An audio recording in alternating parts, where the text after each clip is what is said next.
할렐루야. 좋은 시간입니다. 오늘 행복한 가정의 원리에 대해서 창세기 2장 말씀을 가지고 함께 말씀을 살펴보려고 합니다. 행복한 가정이다 이렇게 하면 사실은 행복한 가정은 드물다고 생각이 됩니다. 행복한 가정은 천년기념물이 아닌가.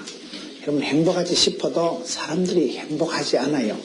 타락한 인성을 가진 인간이 사랑하고 섬기고 행복하고 이렇게 되기보다는 성경엔 항상 기뻐하라 이렇게 되어 있지만 사실은 항상 삐끼라, 항상 깝치라, 항상 열받아라 이게 낫지 항상 기뻐하기가 참 어렵습니다.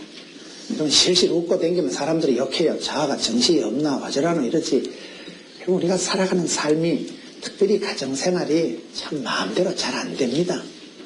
어떤 할머니 할아버지 두 분이 TV에 나와가지고 할머니 할아버지 남편을 두 자로 얘기하라니까 남편 이래야 되는데 왼수 이런다 그랬어요. 아니 천생연분 네 자로 얘기해보라니까 평생 왼수 이런다 그러잖아요. 그만큼 우리가 살아가면서 서로가 사랑하기가 참 어렵습니다. 제가 방송을 하고 이렇게 해보니까요 행복한 가정은 드문 것 같아요. 너무너무 어렵습니다. 서울의 63빌딩에 제일 높은데 전 가족이 올라가서 뛰어내렸는데 대구 우방타워에서 뛰어내렸는데 아무도 안 죽었다 하잖아요. 아빠는 제비족이고 엄마는 날라리고 아는 비행청소년이고 막내는 덜 떨어지는 놈이거든요. 전부 날고 비행하고 덜 떨어지고 아무도 안 떨어지는 거예요. 여러분 우리가 웃어쌌지만은 여러분들도요 다 추적 60분 해보면 남이 알면 남사스럽고 우리가 알면 우사스러운 게 다 있어요. 집집마다 무슨 꼴이 있어도 있지요. 바람 많은 가지에 나무가 많다고 여러분 집에 이래 얘기를 들어보면요 목사님 내가 우리 집안 얘기 다 하려 하면 소설 3권은 적습니다. 이런 집이 많다니까요. 남편이 애를 먹이든지 부인이 애를 먹이든지 아가 또라이끼가 있든지 뭐가 문제가 있을 수도 있고 기도 제목이 없는 집은 드물어요. 다 집집마다 보면 기도 제목이 있고 말로 다 못해요. 여러분 그래서 행복한 가정은 참 어렵다. 드물다. 행복하지 싶어도 나갈 때 물어보시라니까요. 집사님 참 보기가 좋아요. 그래 물어보세요. 니 한번 살아봐라 이러지요. 살아보면 이게 또 다르다 이 말이에요. 그렇기 때문에 행복한 가정은 어렵고 사람이 살아가면서 하루에도 사르 마르 그래 싶은 게 정상입니다. 타락한 인생은 사랑하고 섬기기보다는 이기적이고 여러분 자기중심적이고 그렇게 살아가기가 훨씬 쉬운 것이기 때문에 살아가기가 쉽지 않습니다. 결혼은 누가 하느냐? 판단력이 모자라는 사람이 결혼한다는 거예요. 결혼해서 팔자를 고칠 줄 알고 결혼한다는 거예요. 이혼은 누가 하느냐? 인내심이 모자라는 사람이 이혼한다는 거예요. 조금만 기다리면 똑같을 텐데. 재혼은 누가 하느냐? 기억력이 모자라는 게 재혼한다는 거예요. 기억력이 모자라서 재혼. 그래 고생하고 힘들어 놓고 선수 바꾸면 괜찮을 줄 알고 그만 잊어버리고 또 재혼한다는 거예요. 여전도 회원들만 모연대 가가지고 여러분 다시 태어나도 지금 남편하고 결혼할 사람 손들어 하니까 아무도 안 들더래요. 그래 왜 여집사님 뒤에 손들길래 집사님 와그라요? 그러니까 아따 목사님 뭐 조선명태 별거 있겠어요. 뭐 그놈이지 뭐 어차피 돈은 안 되지만 막 재활용해서 살아야 되거든. 그래 살아야 됩니다. 사람이요 40이 지나면 변하기보다 죽는 게 빠르대요. 사람이 잘 안 변해요. 쏘가지 못된 건 주님 재림하실 때까지 그냥 갑니다. 그거 바꾸려고 고치려고 하면요 내가 먼저 심장이 터져 죽어요. 많이 참으면 여러분 심장병 되고 많이 터주면 고혈압 된다 이러잖아요. 그만큼 사람이 잘 안 변해요. 또 사람이 갑자기 변하면 죽는다 이러잖아요. 그러니까 우리의 가정이 원만하고 화목하고 행복하기보다는 사실은 행복 안 한 게 더 정상이고 더 자연스럽고 더 많은 경우다. 그만큼 우리가 가정에 대해서 생각을 해보면 쉽지가 않습니다. 행복한 가정은 천년기념물이다. 어떤 가정이 행복할까요? 여러분 이렇게 방송을 해보고 상담을 해보니까요 남들 보기에는 참 행복할 것 같은데 얘기를 들어보면 심각해. 아이고 사는 게 아니라 얘기 들어보면. 근데 어떤 집은 방송해 보니까요 한 번은 제가 방송하면서 기억이 나는 게 몇 가지가 있는데 어떤 여대생이 편지를 보냈어요. 목사님, 우리 어머니는 참 존경합니다. 우리 어머니는 우리 가정의 선교사입니다. 이러더라고요. 그리고 내용을 들어보니까 이미 딸이 여대생이니까 어머니도 나이가 많잖아요. 그 어머니가 할머니를 7년 동안 이 똥오줌 수발에 다 드는 거예요. 7년 동안 그 할머니가 중풍이 들어서 누워있는데 그 할머니를 7년 동안 극진하게 모시고 그런데 전화를 해서 생방송 인터뷰를 하고 이렇게 편지를 읽어주고 이렇게 하는데 제가 물어봤어요. 집사님. 그래 7년 동안 어머니, 시어머니 그 수발 다 든 게 쉬운 일이 아닐 텐데 얼마나 힘들겠어요. 그러니까 대뜸 하시는 말씀이 아닙니다. 하나님이 우리 가정에 얼마나 복을 주시려고 하나님 우리 가정에 저에게 참 큰 복을 주시려고 제가 어머니를 섬길 수 있는 기회를 주셨다는 거예요. 근데 그 딸이 얘기하는 걸 보면 진심으로 저는 우리 어머니 존경해요. 우리 어머니 우리 가정의 선교사예요. 그러니까 그렇게 할머니를 시어머니를 이 며느리가 모시니까 그 집안의 딸들 아들들도 다 어머니를 존경하고 집안이 되는 거죠. 한 번은 어떤 분이 편지를 했는데 편지 내용이 자기 딸애한테 감사한 거예요. 딸하고 아들이 있는데 그 집안에 보니까 딸애한테 무슨 편지를 쓰는가 하면 사랑하는 딸아 고맙다. 너희 오빠가 복합장애인이 되어서 너희 오빠가 몸이 이것도 안 좋고 저것도 안 좋고 너무너무 오빠가 안 좋은데 네가 학교 갔다 와서 오빠 화장실에 가서 이래 뒤도 닦아주고 오빠 밥을 줄줄 흘리면서 먹으니까 밥도 떠먹여 주고 고맙다. 네가 최고로 착하노.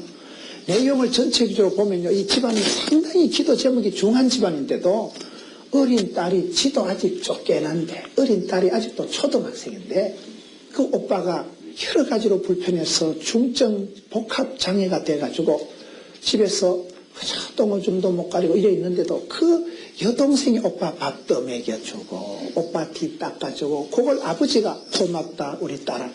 이야 기가 막히더라고요. 근데 그 가정에 전화로 인터뷰를 해보니까 참 행복한 가정이에요. 너무너무 행복한 가정.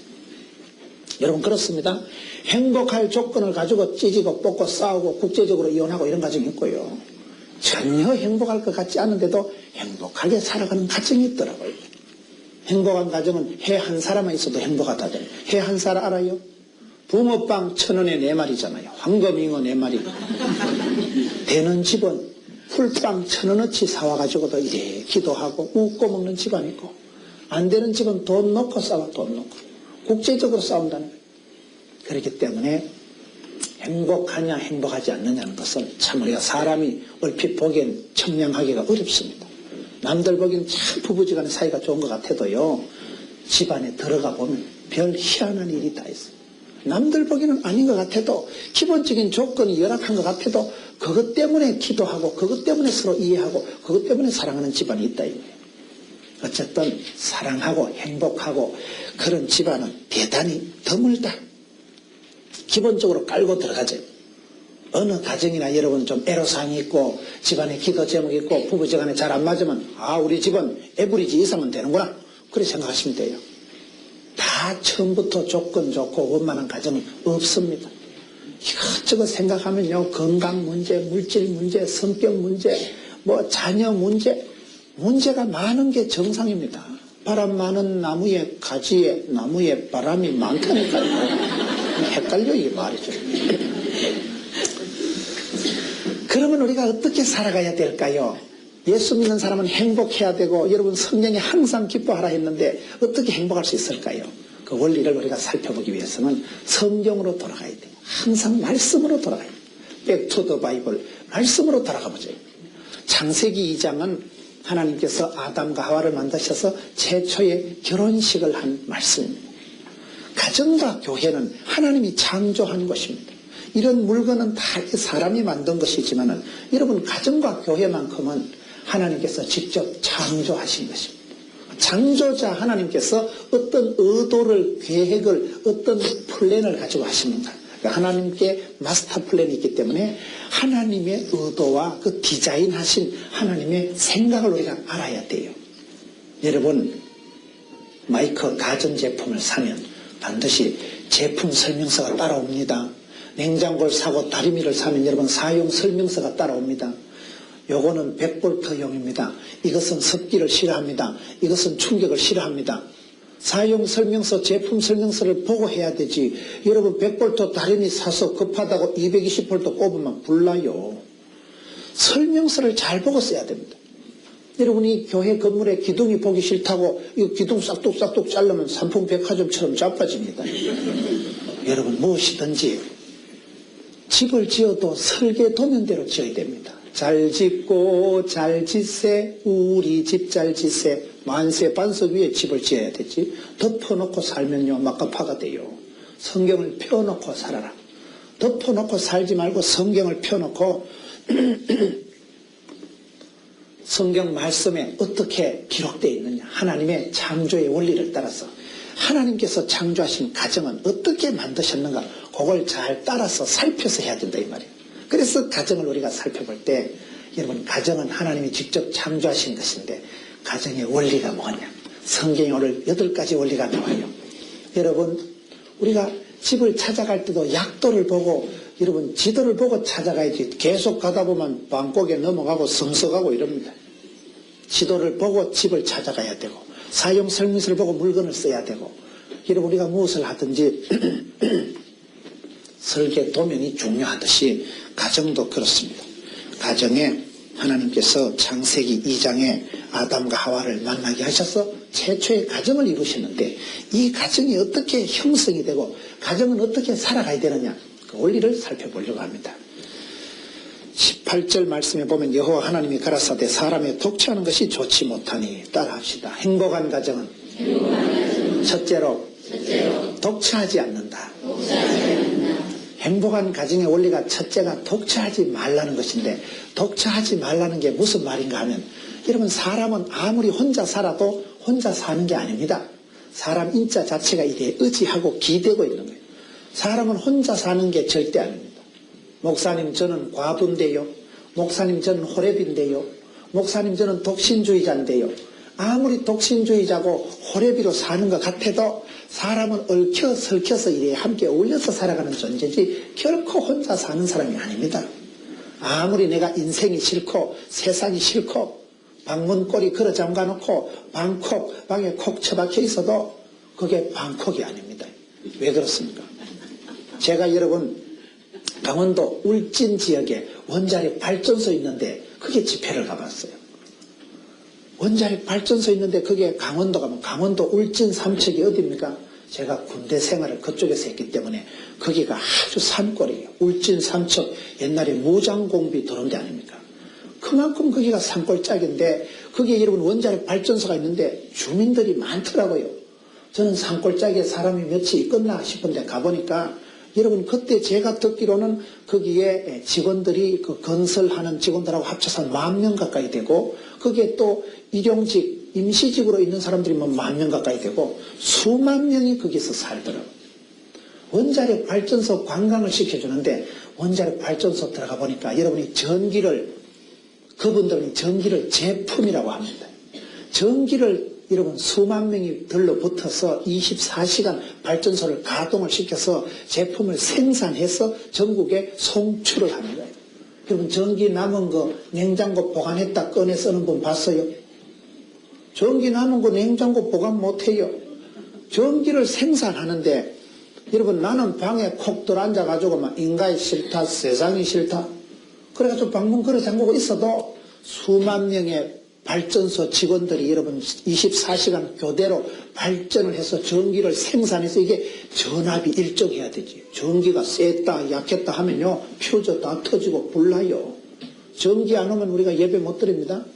그만큼 여러분 전기를 제품을 생산을 해가지고 그 제품을 큰 신경을 써서 24시간 수많은 사람들이 관여해서 전기를 만들어서 저와 여러분의 가정의 안방까지 전기를 보내주잖아요. 방에 여러분 내가 전기를 켜고 앉아 있어야지. 텔레비전을 켜려면 여러분 내가 전기가 들어와야 TV로 켜져요. 그러니까 우리가 살아가는 세상은 아무리 내가 담 쏟고 마음의 문을 닫고 혼자 돌아앉아 있어도 혼자 사는 게 아닙니다. 세상은 반드시 누군가가 전기를 생산해서 보내주고 여러분 교회를 가도 차를 운전하는 사람 버스를 타고 지하철을 타고 세상은 얽혀 설켜서 서로 도와주고 살아가는 존재지 결코 저는요 혼자 삽니다. 저는 사람이 싫어요. 그렇게 하지 말아요. 여기서 독차하지 말라는 것은 잘난 체하고 이기적이고 독선적이고 사람 무시하고 그렇게 살아가지 말라는 겁니다. 제가 부산에서 성경 공부를 인도하는 팀이 있는데 그 새벽에 CBMC 사장님들 모여서 성경 공부를 하는데 거기에 여러분 35년 동안 유치원 원장님 하신 분이 있더라고요. 그 유치원 원장을 35년 동안 했는데 제가 그 유치원을 가보니까 저는 그런 유치원 처음 봤어요. 유치원에 보니까요. 유치원 안에 동물원이 있고 유치원 안에 수영장이 있고 유치원 안에 이런 강당이 있더라고요. 얼마나 유치원이 큰지. 그렇게 35년 동안 큰 유치원을 경영한 이 원장님이니까 얼마나 자모들을 엄마들을 많이 만나 뵙겠어요. 그래서 제가 물어봤어요. 성경 공부를 하다가 원장님이 생각하기에 35년 동안 많은 자모님들을 엄마들을 상대를 했을 터인데 이혼을 하고 싸우고 갈라서고 문제가 있는 집안의 특징이 뭐예요? 물어보니까 대번에 1초도 여유가 없이 대답하는 말이 이기적인 집안이래요. 이기적인 여자 안 된다는 거예요. 이기적인 사람, 자존심 튕기고 이기적이고 도도하고 독선적인 여자는 안 된대요. 이기적인 사람이 자기만 챙기고 사람을 무시하기 때문에 이혼할 가능성이 많다는 거예요. 제가 여러분 방송을 하면서 행복한 가정은 어떤 가정인가 상담을 해보고 느낀 것 중에 한 가지가요. 행복한 가정의 특징은 뭐냐? 아빠가 자상한 가정은 행복하더라고요.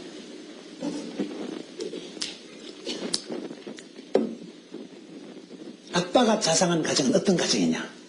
엄마가 자상하는 건 당거이고 엄마가 집에서 뭐 아이들하고 오손도손 얘기하고 사이좋게 잘 지내는데 엄마가 자상한 건 당연한 일이지만 아빠가 자상하다는 건 뭐냐? 어떤 집에는요 엄마랑 아이들이 재밌게 놀다가도 아빠가 퇴근하면 조용해라. 너가 아버지 성질 모르나? 죽을라나? 이런 집이 있어요. 아버지 퇴근하시면 애들이 갑자기 그냥 방으로 다 들어가든지 해야지 괜히 말 잘못 걸렸던 아버지한테 맞아 죽어요. 강압적인 아버지, 독재적이고 파쇼적인 그런 아버지 밑에서는 애들이 대화를 못해. 혼나니까. 일방적으로 꾸지람이 폭탄이 떨어지니까. 그래서 아빠가 자상하다는 것은 그 아이가 학교 갔다 오면 칫솔에 요리에 치약을 짜주고 그 아이들 뭐 하는데 아이들하고 장난치고 아주 원만하고 아빠가 자상하다는 대화 가능한 집안이다 이 말이에요. 엄마가 설거지를 해도 뒤에 가서 아빠가 이리 안아주고 그럼 아이들이 볼 때 우리 집안은 참 분위기가 좋아. 나는 아빠 같은 남자랑 결혼해야지. 나는 엄마 같은 여자 만나면 결혼해야지. 그런 집안이 원만하지. 아버지가 그냥 퇴근하면 성질이나 내고 소리나 꽥꽥 지르고 그런 집은 안 된다 이 말이에요. 보통요 사람들이 집 오면 네 마디만 한다리죠. 아는 묵자 자자 좋나 끝이라는 네 마디 하고 끝이 대화가 안 돼요. 제가 하는 어떤 집은요 부부 싸움 좀 해봤으면 좋겠대요. 왜 그런가 모르니까 남편이 당최 말을 안 한다는 거예요. 남편이 치과 원장님인데 퇴근할 때 띵동해서 아파트 현관 문을 열으면 남편이 들어오면 여보 이제 퇴근하시나 이제 오나 이러면 이러고는 하루 종일 말을 하는 거예요. 퇴근할 때 들으면서 이거 끝이라 들어만 TV만 보고 신문만 보고 당최 말을 안 하니까 자기는 신랑하고 한번 싸움 좀 해봤으면 좋겠대요. 대화가 중요합니다. 여러분 독차하지 말라는 것은 이잘난 체하고 마음문을 걸어 잠그고 사람 무시하고 도도하게 이기적으로 그렇게 살지 말고 대화 가능한 민주적인 인격 구조를 가지고 서로 입하고 하고 자상하게 섬세하게 살아가라 이 말입니다. 사람은 다 어울려서 살아가는 존재예요.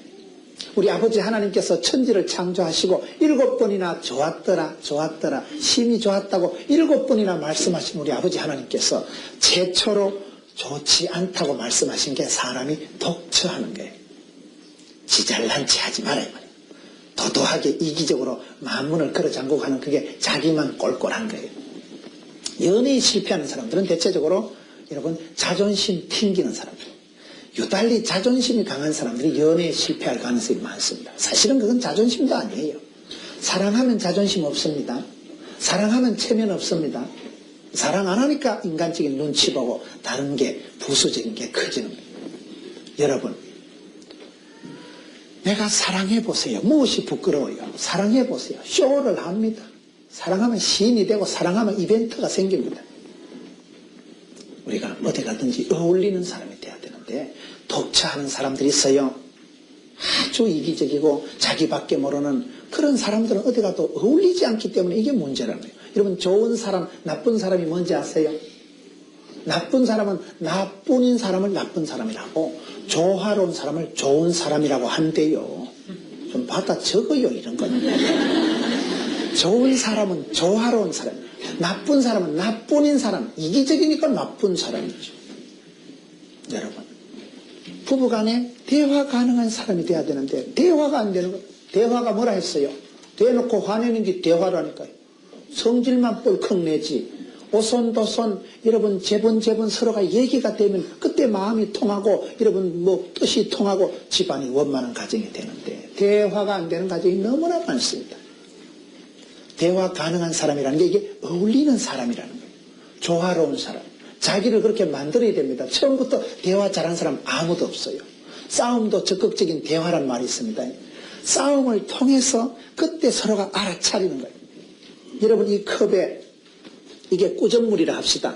큰 꾸정물 물통이라 합시다. 시골에 소 물 주는 거 큰 죽통에 물을 담아놨다고 합시다. 이 꾸정물을 담아놨는데 이게 몇 시간 지나면 여러분 밥풀 떼기 하고 건더기가 착 가라앉으면 위에 있는 물은 맑았습니다.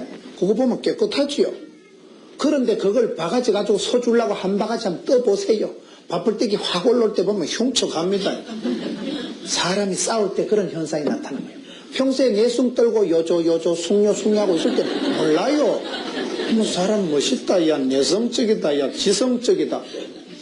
지성적인 게 뭔지 알아요? 어떤 사람은 지랄 같은 성질을 지성적이고 대단히 지성적이고 내숭을 떨고 앉아있는데 한번 건드려 봐요. 자존심 한번 건드리고 이권이 한번 10원짜리 한번 개입이 돼봐요. 성질 뻘컥 뒤집어질 때 보면 저기 인가요가 짐승인가. 사람이 싸울 때 보면 인격의 환선이 확 드러나요.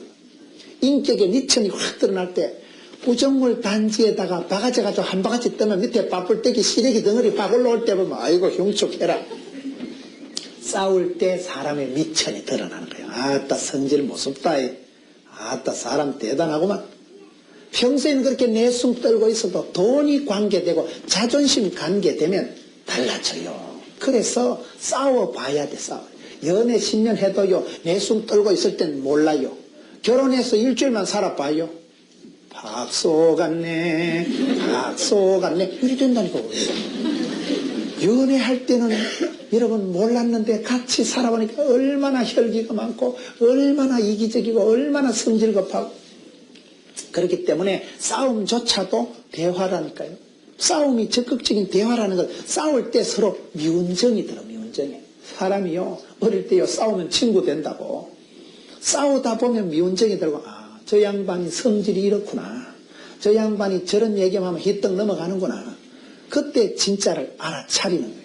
그래서 싸움도 적극적인 대화이기 때문에 대화를 하시라니까요. 진짜 심각한 집안은 싸움이 안 됩니다. 진짜 심각한 집안은요. 남편 생각을 안 하고 부인 취급을 안 하는 집안은 안 싸워요. 포기했는데 버렸는데 왜 싸워요? 진짜 심각한 집은 싸우면 안 됩니다. 네가 이혼을 하든지 말든지 어차피 니를 가족으로 생각을 안 할 때는 냉정해집니다. 부부 싸움이 안 되는 가정은 심각하다니까요. 끝장난 집안은 싸움을 안 합니다. 기대가 있고 소망이 있으면 싸워서라도 자꾸 맞추게 되기 때문에 부부 싸움 없는 걸 다행하다고 생각하지 마세요. 진짜 싸움이 안 되는 가정은 나중에 황혼 이혼합니다. 신랑 퇴직금 받는 날 그날 그냥 이혼하고 퇴직금 챙겨서 도주하고 맙니다.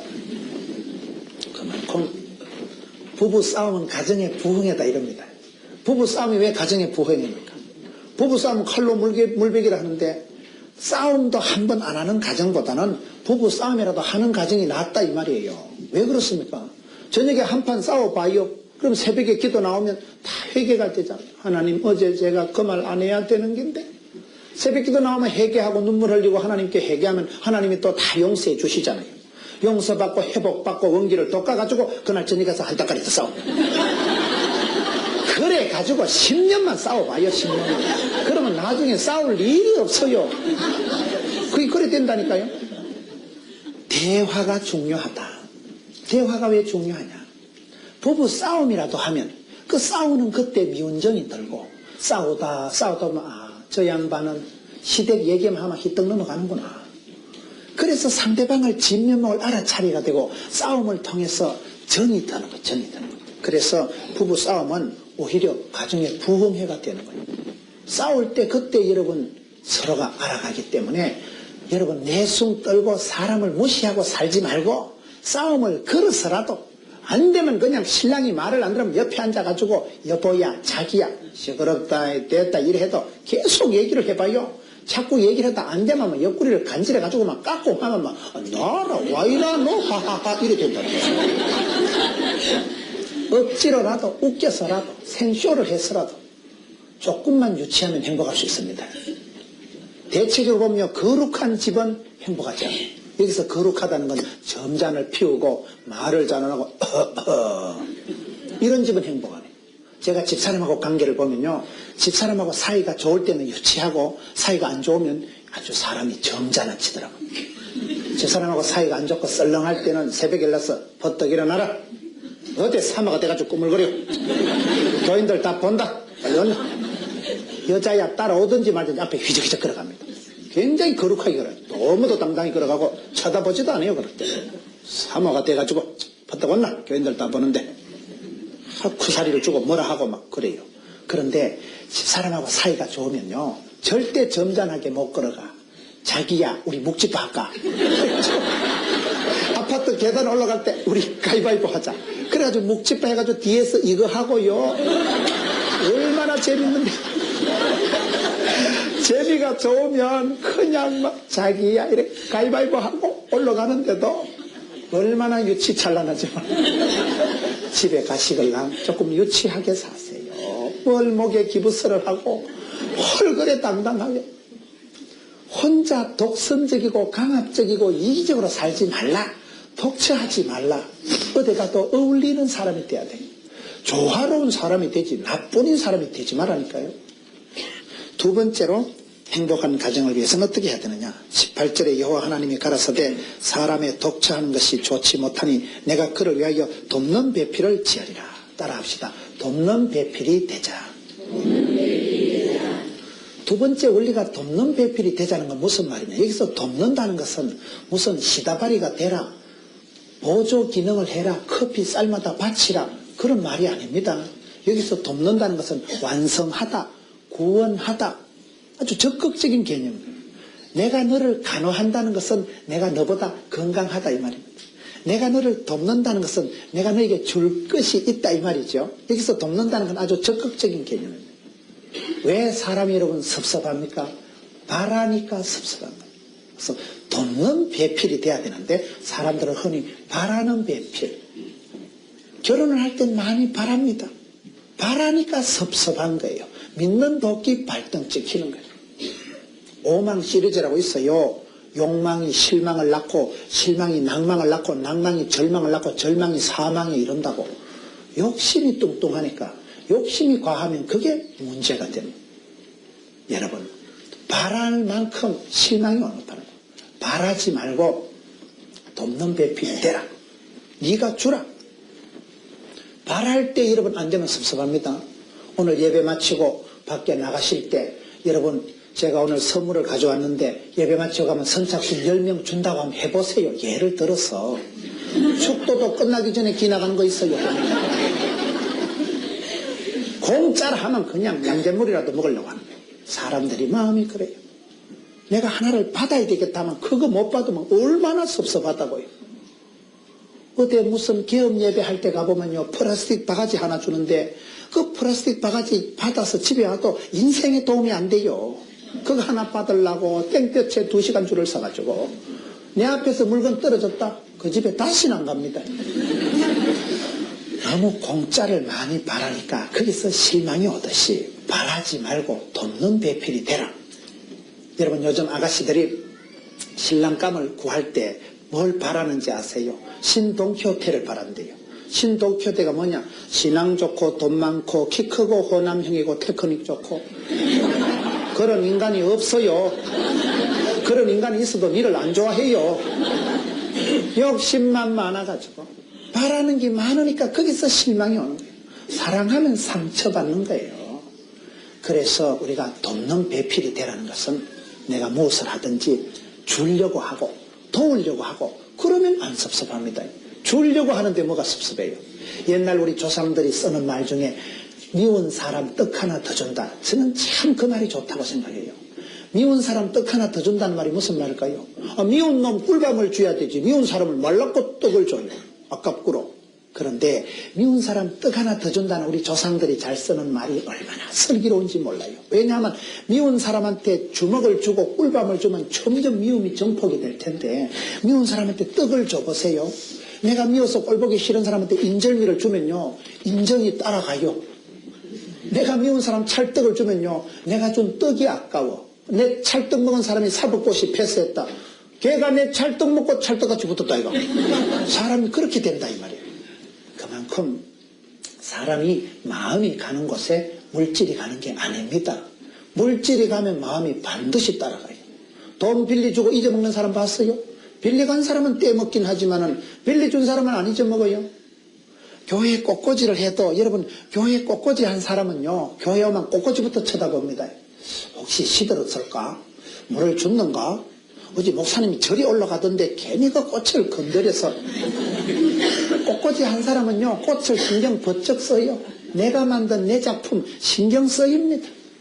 사람이 마음이 가는 곳에 물질이 가는 게 아니고 물질이 가는 곳에 마음이 가는 거예요. 그렇기 때문에 미운 사람 떡 하나 더 준다는 게 우리 조상들이 참 사람이 미울 때 선물을 주고 떡을 주다 보면 이상하게 마음이 인정이 따라간다니까요. 인절미를 주세요. 우리가 돕는 배필이 되라는 것은 뭘 바라고 기대할수록 실망이 오기 때문에 내가 주려고 하면 괜찮아. 주려고 하면.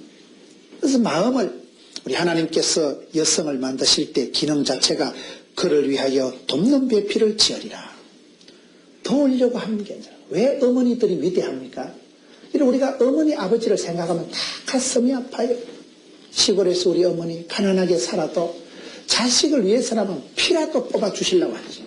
당신은 하루 종일 굶어도 나는 많이 먹었다. 너가 먹어라. 그 누런 송이 여러분 그 손수건인지 뭔지 꼬장꼬장한 데다가 떡을 싸와가지고 절반은 모래고 절반은 먼지고 그런데도 그저 자식 새끼들 먹이려고 너가 많이 먹어라. 나는 먹고 왔다. 드셨을 리가 없어요. 그저 평생을 주려고 하고 평생을 그렇게 하는 분들이 우리의 어머니이기 때문에 어머니는 다 위대하신 거예요. 어머니는 아무리 존경받아도 부족해요. 여러분 주려고 하니까 주려고 받으려고 하면 섭섭합니다. 이 돕는 배필이 되라는 것은 그런 말을 하는 것입니다. 여러분 자식 걱정하지 마라. 자식 농사가 마음대로 안 됩니다. 자식 농사가 어떻게 마음대로 됩니까? 자식 걱정하지 말고 여러분 자식 커가는 자식 있는 사람은 너의 자식 함부로 얘기 못합니다. 그 자식이 자라가면서 어디 가서 무엇이 될지 아무도 몰라요. 제가 아는 어떤 집에 한 자매가 참 말씀을 많이 부렸어요. 교회에 아주 화제거리예요. 그 자매가 말씀을 부리고 그렇게 할 때 그 어머니 아버지는 그저 장로님 권사님 기도만 하시고 이러는데 저는 살아오면서 느낀 것 중에 한 가지가 여러분 아이들이 말씀을 부리고 문제가 있을 때 그게 어떤 경우인지 압니까? 아이들이 말씀을 부린다는 것은 애가 또라이끼가 있어서 그런 게 아니고 그릇이 커서 그래요. 기갈이 살아있고 그릇이 크니까 야가 인재를 못 만나서 그렇다니까요. 여러분 유치부 어린이가 앞쪽에 앉아가지고 참 김문호 목사님 설교 잘하신다. 2시간 동안을 얘가 꼼짝도 안 하고 앉아있으면 야 앞으로 정신과 병원에 가야 돼요. 애는 애 서러워야 돼요. 왔다리 갔다리 하고 애는 들락날락하고 칠락팔락하고 그게 애가 건강한 거라니까요. 그와 같은 현상이 여러분 자녀들을 길러보면 하루달실이 애를 먹이고 말썽을 부리고 부모 말도 안 듣고 교회 말도 안 듣고 그런 아이들은 아가 별나서 아가 또라이끼가 있어 그런 게 아니고 큰 인물이 되려고 그릇이 크니까 후라이팬이 감당이 안 되는 거예요. 워낙 이게 물고기가 크니까 이 후라이팬이 감당이 안 된다 이 말이에요. 여러분 여자들이 보면 기갈이 세고 섬머섬아같이 돌아다니고 아무도 상대를 못해. 그런데 그런 뻘따위 같은 그런 섬머섬아 같은 여자가 어떤 총각을 하나 만나면 그대 앞에 서면 왜 이리 작아지는지 모른다고 그만 고분고분해지는 수가 있어요. 그게 왜 그런지 알아요? 임자 만나서 그래요. 임자 만나서. 배필이 있고 임자가 있어요. 희한한 거예요. 저 자매는 아무도 상대 못할 거다. 교회에서 올드미스가 되어가지고 노처녀 히스테리가 나타나고 뭐 그 성깔 누가 건드려요? 아무도 못 건드려. 기준은 높지, 나이는 많지, 미천은 짜치지, 시집가기 어려워요.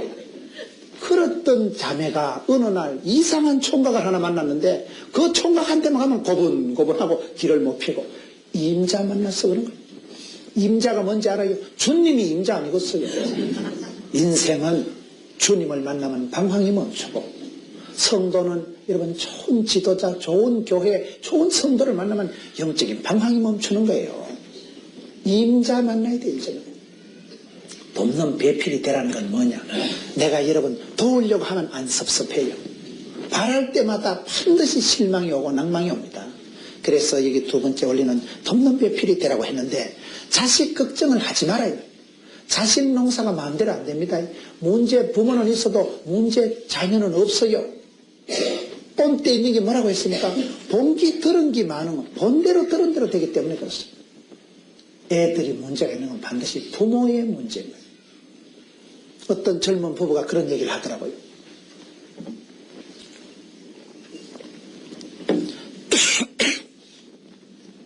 젊은 부부가 얘기를 하는 걸 들어보니까 자기들 부부가 사이가 안 좋으면 꼭 애기가 다친대요. 하나님께서는 우리를 치실 때 외곽을 치십니다. 내가 회개해야 되고 내가 잘못을 했을 때 하나님 꼭 불쌍한 우리 애를 다치게 하고 애한테 사고가 터지게 하고, 그래서 자기는 아를 보면 늘 회개가 된대. 남편하고 사이가 안 좋으면 꼭 아이한테 문제가 터졌어. 아이가 거울이에요. 하나님이 외곽을 치신다는 그거 미련하게 끝까지 고집부리면요, 여러분 그 애굽의 바로왕과 같이 끔찍한 꼴을 당해야 정신을 차리는 거예요. 그래서 항상 하나님께 우리에게 사인을 주실 때 돌라서 사인을 주세요. 빙빙 둘러서 눈치가 빨라야 돼. 빨리. 아, 내가 회개해야 되는구나. 하나님께서 우리를 치실 때, 어린애를 치실 때 그 어린애를 보고 그게 믿음의 거울이 돼야 됩니다. 애들 보면 알 수 있어요. 어떤 목사님이 신방을 갔는데 어떤 가정에 가니까 어린 애기가 있다가 목사님 오는 거 보고 엄마 저거 온다 이러더라고요. 평소에 집에서 밥상에서 얘기를 할 때 목사를 보고 이거 저거 이렇게 얘기를 해놓으니까 애가 볼 때 저거 오거든 지금. 엄마 저거 온다. 그게요 가정교육의 거울이에요. 평소에 밥상 문화가, 평소에 집안에서 대화 수준이 어떤가, 애는 속일 줄 모릅니다. 애는 그냥 표가 나버립니다. 그런 수가 있는 거예요. 그렇기 때문에 자식 걱정하지 말아요. 자식 농사가 마음대로 안 됩니다. 그렇게 말씀 부리던 아이가 여러분 좋은 총각을 만나가지고 그래가지고 결혼을 해가지고 살아가는데, 그 아이가 지금은 대박을 터뜨려가지고 한국 최고의 작가가 돼가지고 뭐 인쇄만 해도 수억씩 들어오는 그런 자매가 됐어요. 우리 부목사님이 목사님 그 자매님이 대박을 터뜨렸습니다. 이 자매님이 밤에 그림을 그리고 남들하고는 은사가 다르니까 그걸 보통 사람은 이해를 못하는 거예요. 별난 사람이 되고 말썽꾸러기가 됐는데, 그것은 말썽꾸러기가 아니고 개고장이라도 좋다, 튼튼하게만 자라다오, 그 말이 틀렸다 그래요. 개고장이로 자라야 됩니다. 어린애가 앞에 앉아서 예배 끝날 때까지 꼼짝하면 죽인다. 이래가지고 꼼짝도 안 하고 있으면 얀 앞으로 정신병원 간다니까요. 앞에 앉아가지고 꼼짝꼼짝 해야 돼요, 사람이. 그래야 이게 좀 애스럽고 애가 좀 명랑하고 중간에 쩌르르 나갔다 오고, 그게 건강한 아이듯이 여러분 자식 걱정하지 마라. 자식은, 아들은 아버지 그림자를 보고 자란다. 장모님 보면 며느리 솜씨 알아요. 장모님 보면 그 딸 솜씨를 압니다. 다 부모를 닮는 거예요. 왕대밭에 왕대 나는 거예요. 그렇기 때문에 자식 걱정하지 말고 당신 부부 둘이 행복하라 이 말이에요.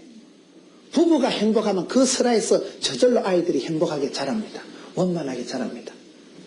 그런데 엄마 아빠가 행복하기가 어렵다 이 말이에요.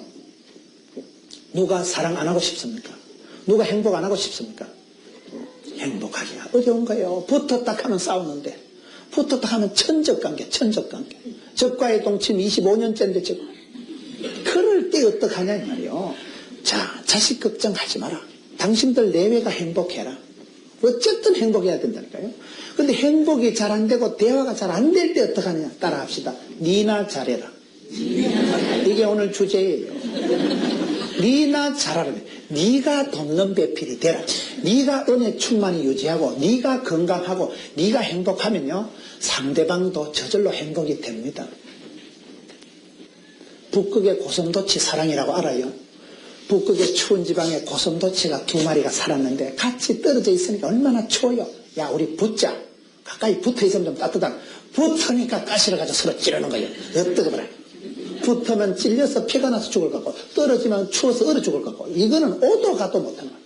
붙으면 서로 가시를 콕콕 찌르고 떨어지면 썰렁해서 안 되고 우리가 그런 수가 있습니다. 내가 상처를 주고받는 사람이 되면 행복할 수가 없어요. 내가 건강하고 내가 행복하고 내가 은혜가 충만해서 내가 도울 낫고 돕는 배필이 되면 복식 경기하듯이 워낙 실력이 출중한 사람하고 탁구 치면 잘 됩니다. 그래서 부부 생활은 거의 절반은 반드시 나에게 책임이 있는 줄 알고 내가 철저히 돕는 배필이 되자. 도우려고 하면 되는 거예요. 내가 실력을 갖추고 내가 은혜를 유지를 해야 됩니다.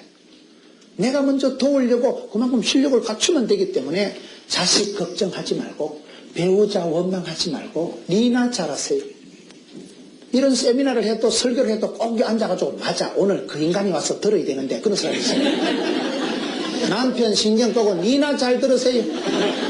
내가 은혜 받고 내가 행복해야 되는데 내 마음이 쪼들리니까 내 마음 짓고 남 얘기한다고 내가 은혜가 고갈이 돼 있으니까 집에 가면 깍지고 신경질적인 반응을 낸다 이 말이에요. 돕는 배필이 되라. 주고 치워요. 도저히 사랑이 안 되거든 포기의 축복이 있습니다. 제가 아는 어떤 부부가 교회 집사인데도요 얼마나 바람을 피우고 술을 먹으면 술집 여자를 집에 데리고 오는 거예요. 안수 집사. 그러니 얼마나 기가 막히고 아들이 군에 간 정도인데도 싸워도 해결이 안 되고 경부선 내일 가듯이 가까이 하기엔 너무 먼 당신 가까이 있는데도 붙지를 않은 거예요. 계속 이렇게 가는 거예요. 여러분 그런 가정이 많습니다. 얼마나 싸움을 하고 아들이 군에 갈 정도만 벌써 많이 살았잖아요. 그런데 이분이 자수성가한 분이에요. 제가 자취를 11년 했습니다. 저처럼 자취를 오래 한 이런 인간들이 좋은 인간이 아니에요. 자취를 11년 했으면 설거지를 잘 해주겠어요? 안 해주겠어요? 징그러워서 안 합니다. 그러니까 여러분 이분이 고생을 많이 한 분이에요. 혼자 자수성가하다 보니까 여러분 자수성가한 사람들의 특징이 뭐냐? 사랑을 많이 못 받았어요. 이분이 너무너무 어렵게 자란 분이에요. 사랑받지 못하고 인정받지 못하고 어렵게 자라다 보니까 가슴이 허한 거예요. 마음이 허하니까 술집 여자한테 가서라도 폼을 잡으려고 하는 거예요. 그 허기진 가슴을 채우려고 자꾸 방황을 하는 거예요. 사람이 사랑을 못 받으면 그렇게 된다 이 말이에요. 싸워도 끝이 없고 어떤 때는 토요일은 거짓하지 마라.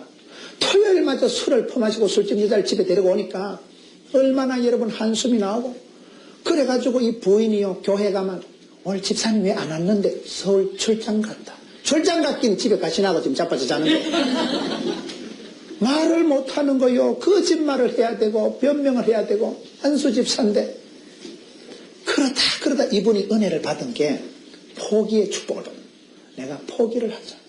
포기를 하면 어떤 현상이 나면 일단 싸움을 안 해요. 포기했는데 왜 싸워요? 수준이 비슷하니까 싸운다니까요. 포기하고 나서 이래 보니까 불쌍한 거예요. 저 인간이 성장 과정이 불우해가지고 어릴 때부터 사랑을 못 받고 자랐어. 부모 사랑을 못 받고 자라서 너무 저렇게 모질게 살다 보니까 가슴이 모질어가지고 가슴에 사랑이 은혜가 잔고가 없으니까 그만 사람이 떼글떼글하고 포기하고 차다 보니까 남편이 처근한 거예요. 불쌍한 거예요. 그래서 해장국을 해가지고 아침에 먹어라. 양다리 걸친다고 얼마나 피곤하거든요. 해장국을 해먹이니까 이상하잖아요. 다른 데 같으면 아침에 와장창하고 TV가 깨지고 접시가 날아가야 되는데 부인이 포기하고 보니까 남자가 불쌍한 거예요. 사랑을 못 받아서 저리 방황을 하는 거예요. 그래 해장국을 껄쭉하게 해가지고 먹이니까 남자가 좀 미안하잖아요. 자는 여자도 깨어서 니도 먹어라. 얼마나 남은 집까지 와서 니도 출장까지 와가지고. 옛날 같으면 난리 쳤지. 포기하고 나니까 내가 흥분이 안 됩니다. 내가 화딱지가 안 합니다. 그게 낫다니까요. 그래서 내 마음이 컨트롤이 되고 그 다음에는 잘해주니까 남편이 미안한 거예요. 남자는 미안한 생각이 들면 그 은혜 받은 증거입니다. 여보 내가 좀 심했지. 그러면서 그분이 회개를 하고 그게 고쳐지더라고요. 바가지 끌고면 안 돼. 바가지 끌고면 절대로 반성 안 합니다. 남편 바가지 끌고서 회개하는 거 봤어요? 남자들은 청개구리 건성이 있기 때문에 바가지를 끌고면 점점 어긋장을 놓습니다. 밤새도록 TV 볼 때 TV 좀 꺼서 새벽 기도도 안 가면서 그래 보세요. 소파에 들어놓고 자다가도 TV 끄면 뻘떡 깨가지고 일 나와서 켜놔라 이럽니다. 남자는 하지 마라 하면 더 해요. 그럼 어떻게 해야 되느냐. 제가 변화시키는 비결을 가르쳐 드릴게요. 바가지 끌고 깍지 뜯으면요 점점 방어 논리가 개발돼가지고 안 돼요. 그럴 때는 칭찬을 하세요. 남자를 변화시키는 어쨌든 띄워야 돼요. 당신 최고다. 남자는 칭찬 한번 하면 2달 간다 이러잖아요. 칭찬을 해서 붕붕 띄우면요 지 잘난 줄 알고 정신을 못 차려. 그때 그냥 계속 붕붕 띄워가지고 콱 쳐박는 게 빨라요. 그게 띄워서 쳐박는 요법이 빠르다니까요. 하지 마라 하면 더 하는데 남편이 늘 TV만 보고 있걸랑 여보야 텔레비전 보신다고 얼마나 노고가 많으십니까? 와이드 비전 큰 거 사드려요. 빚을 내서 큰 TV를 가서 사드리고 TV 보신다고 얼마나 허리가 아프겠습니까? 쿠션 사다 덩떼기 공가줘요. 쿠션 사다 공가주고 오징어 수름에 이까 땅콩 구워서 세트로 진열을 해주고 더 쉬워요. 그리고 애들 다 불러내요. 나와라. 아버지 텔레비전 시청하실 때는 아무것도 하지 말고 한 줄로 서라. 그러면 신랑이 제가 야 이러다 찍고서 거들 나갔다. 남편이 정신을 차려야지. 가장이 판단을 내려야지. 하지 마라 하면 더 한다니까요.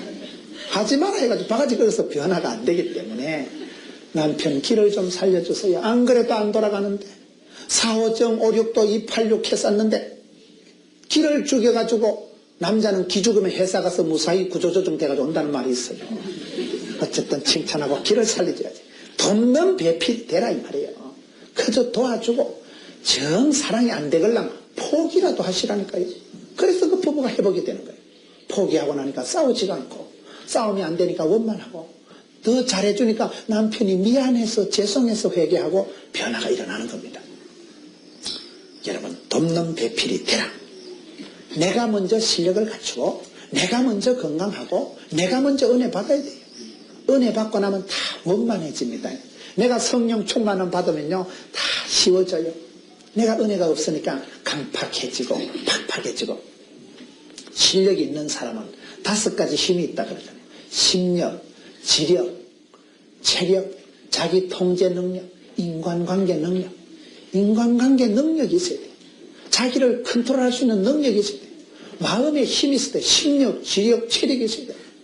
내가 건강하고 내가 은혜가 충만하고 내가 힘이 있을 때 그때 우리가 돕는 배필이 되기 때문에 섭섭해하지 말고 바라지 말고 내가 도우려고 하면 내가 행복의 유통자가 되는데 내가 여러분 복음의 징검다리가 되는데 탁구를 잘 치는 사람하고 탁구를 치면 탁구가 잘 되듯이 내가 은혜가 많은 사람하고 만나면 덩달아 은혜가 나와요. 그 참 이상한 거예요. 은혜 충만한 사람하고 얘기를 해보세요. 같이 은혜가 나누어지는 거예요. 못된 사람, 독한 사람하고 만나면 같이 신경이 쓰이는 거예요. 돕는 배필이 되라.